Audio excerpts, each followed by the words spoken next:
नारद भक्ति दर्शन की व्याख्या करते समय भक्ति क्या है, भक्ति का फल क्या है, इसके बारे में बताते हुए पूज्य स्वामी श्री अखंडानंद सरस्वती जी महाराज कहते हैं, देवर्षि नारद भक्ति के संबंध में अपना मत कहते हैं। सनत कुमार का मत नारद जी का ही मत है, क्योंकि नारद जी सनत कुमार के शिष्य हैं। जब देवर्षि सब वेद वेदांग शास्त्र पुराण आदि पढ़ चुके तो सनत कुमार के समीप जाकर उन्होंने प्रार्थना की, भगवान मैं केवल शास्त्रों का ज्ञाता हूं, परमार्थ तत्व को नहीं जानता हूं, अतः आप मुझे शोक के परम पार पहुंचा दें। तब सनत कुमार ने नारद को उपदेश दिया। श्रीमद् भागवत की सप्ताह अनुष्ठान विधि भी सनत कुमार जी ने नारद को बतलाई। इस प्रकार सनत कुमार तथा नारद एक ही परंपरा के हैं। अतः देवर्षि नारद अकेले अपना नाम न लेकर अपने गुरु तथा बड़े भाइयों के साथ अपने को मिलाकर यह मत बताते हैं। वे कहते हैं, स्वयं फल रूपता इति ब्रह्म कुमाराः। ब्रह्मा जी के पुत्रों सनक, सनंदन, सनातन और सनत कुमार तथा स्वयं नारद के मन में भी भक्ति स्वयं फल रूपा है। स्वयं फल रूपा का अर्थ समझ लेना चाहिए। कोई पूछे, हम बहुत दिनों से जप कीर्तन पूजन करते आ रहे हैं, किंतु इनमें से कोई लाभ नहीं दिखाई देता कि ना तो मन एकाग्र हुआ, ना कोई आनंद आया, क्या करना चाहिए? यह प्रश्न क्यों उठा? जैसे पित्त विकार होता है, उसे मिश्री मीठी नहीं लगती, उसके रोग की औषधि भी मिश्री ही है। मिश्री खाते रहो, पित्त विकार उससे मिटेगा तो मिश्री मीठी लगेगी ही। इसी प्रकार वासना भी रोग है। अतएव भगवन नाम जप कीर्तन पूजन आदि में आनंद नहीं आता। इसकी औषधि भी यही है कि नाम में लगे रहो, वासना मिटेगी तो उसमें आनंद आने लगेगा। भगवन नाम पहले वासना मिटाता है और तब उसमें रस आता है। राम कहने का मजा जिसकी जुबां पर आ गया, मुक्त जीवन हो गया, चारों पदार्थ पा गया। पहले तो भगवन नाम लेने में आलस्य आता था, जब करते समय नींद आने लगती थी। इसे करना चाहिए, यह कर्तव्य मानकर अथवा गुरुजी की आज्ञा से विवश होकर करते थे। धीरे धीरे वासना क्षीण हुई और नाम में रस आया, तो ऐसा रस आया कि नाम छूटता नहीं। नाम को छोड़कर मुक्ति भी नहीं चाहिए। इस प्रकार जो पहले साधन बनकर आया था वही फल बन गया। उसके सम्मुख अब न भोग अच्छा लगता है, न मोक्ष और न ही वैकुंठ। मेरे पास एक सज्जन आकर रहने लगे। वे नाम जप में लग गए, प्रतिदिन 10 घंटे जप करते थे। इस प्रकार अनुष्ठान करते हुए उन्हें वर्ष 2 वर्ष बीत गए। मुझसे वे बार बार कहते थे, इस जप से मुझे तो कोई लाभ नहीं है। मैंने एक दिन कहा, कोई लाभ नहीं है तो छोड़ दो। वे कहते हैं, आपकी आज्ञा हो तो छोड़ दूं। मैंने कहा, मेरी आज्ञा है, छोड़ दो। वे घंटे भर बाद आए और रोते हुए बोले कि यह तो छूटता नहीं। मैंने कहा कि नहीं, मैं अपना मंत्र वापस लेता हूं, तुम इसे छोड़ दो। वे बहुत दुखी हुए। अंत में उन्हें मैंने यह बात समझाई, यह जो छूटता नहीं ना, यही तो प्रेम है। प्रेम है तभी तो इसे छोड़ने में दुख हो रहा है। प्रेम न होता तो छोड़ने में दुख क्यों होता? मैं पहले जप नहीं करता था। एक महात्मा के समीप गया तो उन्होंने पूछा, तुम जप क्यों नहीं करते?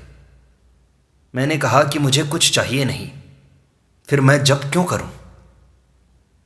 महात्मा जी ने कहा, मेरी प्रसन्नता के लिए जप करो, मेरे कहने से तुम जप करोगे तो मुझे बहुत प्रसन्नता होगी। उनकी आज्ञा मानकर मैंने नाम जप प्रारंभ किया। बाद में उसमें रस आने लगा।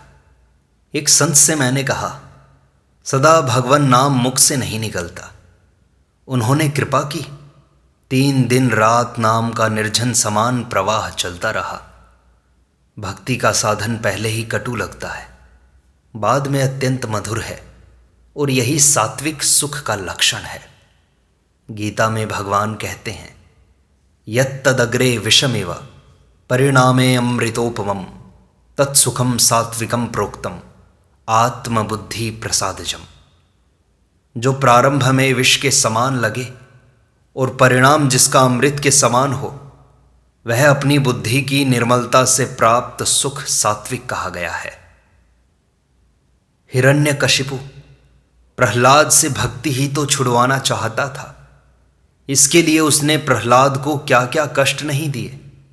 शस्त्र से मरवाया, सर्प बिच्छुओं से डसवाया, हाथी के पैर के नीचे डाला, पर्वत से गिराया, समुद्र में डुबाया, भूखे रखा, अग्नि में डाला, कृत्या से मरवा डालना चाहा, किंतु भक्ति प्रहलाद से छूटी नहीं।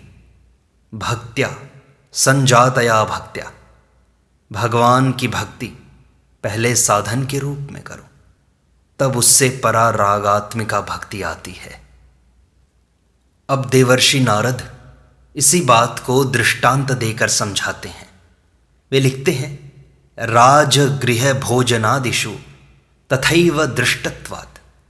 राजभवन में तथा भोजन आदि में ऐसा ही देखे जाने के कारण एक मनुष्य राजा के राजभवन में अथवा राष्ट्रपति भवन में राष्ट्रपति से मिलने गया। द्वारपाल ने रोककर पूछा, तुम कौन हो, क्यों आए हो? उसने परिचय दिया और कहा, मैं राष्ट्रपति से मिलने आया हूं। द्वारपाल ने कहा, राष्ट्रपति से तुम्हारा क्या परिचय है? उसने कहा, मैं उन्हें जानता हूं। द्वारपाल ने कहा, उन्हें तो पूरा संसार जानता है, वे तुम्हें जानते हैं या नहीं? उसने कहा, वे तो मुझे नहीं जानते। उसे स्वीकार करना पड़ा और द्वारपाल ने उसे लौटा दिया। कहा कि जब वे तुम्हें नहीं जानते तो तुम उनसे नहीं मिल सकते। किसी भोजन के विषय में हम यह जानते हैं कि वह किन किन पदार्थों से बनता है, कैसे बनता है, उसके क्या गुण हैं, क्या दोष हैं, पर उस भोजन को किए बिना क्या उसके संबंध की जानकारी मात्र से तृप्ति हो जाएगी? नियम यह है कि जहाँ जहाँ सविशेष का ज्ञान है, वहाँ वहाँ जानने मात्र से वस्तु की प्राप्ति नहीं होती। निर्विशेष तो अपना स्वरूप ही है, वह तो नित्य प्राप्त है। अज्ञान के कारण वह अप्राप्त प्रतीत होता है। अतः जानने मात्र से अप्राप्ति का भ्रम दूर होने से वह प्राप्त हो जाता है। पर जो अपने से भिन्न है, वह जानने मात्र से कैसे मिल जाएगा? तुम्हें राजा का, राष्ट्रपति का पूरा चरित्र, पूरी जीवनी, उनके गुण अवगुण आदि का ज्ञान हो या न हो, उनकी सेवा करो तो उनकी प्रसन्नता तुम्हें प्राप्त होगी। तुम भोजन के बनाने की विधि, उसमें क्या क्या पड़ा है, यह विवरण जानो या न जानो, भोजन करो तो तुम्हारी क्षुधा निवृत्ति होगी और तुम्हें तृप्ति मिलेगी। जिसकी भक्ति करोगे उसका ज्ञान, और जिधर से मन हटाओगे उधर से वैराग्य स्वतः हो जाएगा। इसी बात को स्पष्ट करते हुए देवर्षि नारद आगे लिखते हैं, न तेन राजपरितोषः क्षुधा शांतिर्वा। कहते हैं, उस ज्ञान मात्र से न राजा की प्रसन्नता होती है और न ही क्षुधा की निवृत्ति। राजा या राष्ट्रपति के चरित्र, गुण, शिक्षा आदि ज्ञान प्राप्त कर लेने से वे तुम पर प्रसन्न नहीं हो जाएंगे। इसके लिए उनके अनुकूल आचरण, उनकी सेवा अपेक्षित है। ऐसे ही भोजन के बनाने की विधि या उसके गुण जानने से भूख नहीं मिटेगी। भूख मिटेगी भोजन का सेवन करने से। शेष अगले अंक में।